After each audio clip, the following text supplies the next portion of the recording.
7 октября 1987 года состоялся Таманский поход – мирное шествие крымских татар из Тамани, которым активисты хотели привлечь внимание к крымско-татарской проблеме. Этот день вошел в историю национального движения наряду со знаменитыми московскими событиями. Тогда, летом 1987 года, состоялись беспрецедентные митинги крымских татар в Москве, которые стали толчком для массового возвращения народа в Крым. Все пошло активность на убыль, и мы здесь понимали, что если сейчас утихнет, оно окончательно утихнет или надолго утихнет. 7 октября, и как раз прошло чуть больше года, как была встреча в Рейкьявике, Рейган-Горбачев, и День Конституции СССР.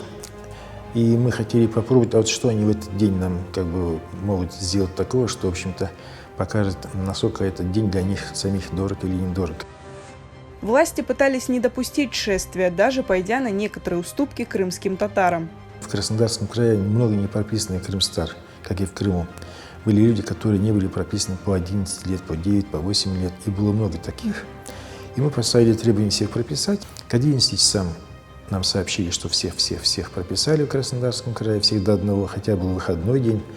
Утром 7 октября из Тамани выдвинулась группа, почти 300 человек. Среди них были несколько представителей других национальностей, а также крымские татары из других регионов. Там было двое мальчиков, самый младший, это по 12 лет. А самые старшие были Дильшат ага Ильясов и Сетюмер ага Эмин, поэт, мы знаем, да, тот доктор. Должны были бы дойти до Симферополя. Вышли 7-го, а должны были прийти где-то к 18 октября на день образования Крымской ССР. Участники планировали преодолеть около 250 километров, но им удалось пройти только 7. Дорогу преградили. Много автобусов разных, лазы, и карусы, пазы, и все. Там уже и БТР, и вертолеты, там и военные, уже больше военных.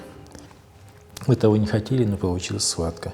И тут началось, мы потом выкатились всей этой гурьбой с этими на асфальт, на трассу. Там погоны лежат, там фуражки лежат, там что-то, там стекла битые. Около 40 участников Таманского похода были задержаны. На Абдуришита Джепарова, как одного из организаторов акции, возбудили дело по статье 191 Уголовного кодекса РСФСР «Сопротивление представителю власти». Ему грозил реальный срок.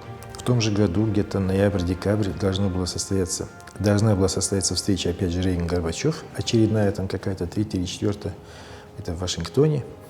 И тогда инициативники наши общались с Айшисет Муратовой в Нью-Йорке. Она там в США жила. И, в общем-то, накануне встречи Рейган объявил дни открытых дверей для советских мигрантов. И Айшисет попадает к нему на прием. В общем-то, и с просьбой, по моему вопросу. Он обещает, что при встрече обязательно упомянет. И, в общем-то, будет просить о положительном решении моего вопроса. Несмотря на то, что крымским татарам удалось пройти лишь 7 километров, Таманский поход достиг своей цели.